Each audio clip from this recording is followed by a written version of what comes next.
Hello, welcome to our channel, and in this tutorial I will teach you how to find the account number in IBC Bank. So please watch till the end to properly understand the tutorial. And if you want to create an account on IBC Bank, you can use our link in the description and you may get discounts and rewards about signing up. So without further ado, let's get started. So first thing you need to do is to search on Google for IBC Bank. So after you search for that, go to the IBC Bank website. So this is their main website, the IBC Bank Home Personal Business, etc., etc.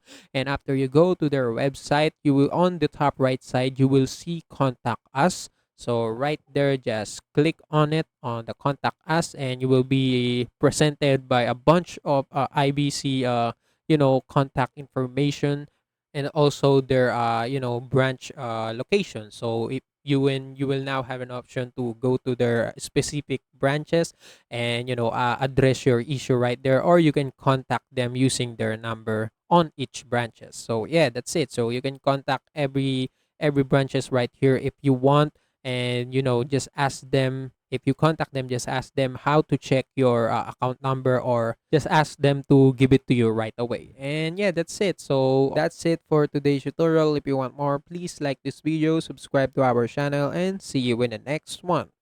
Bye.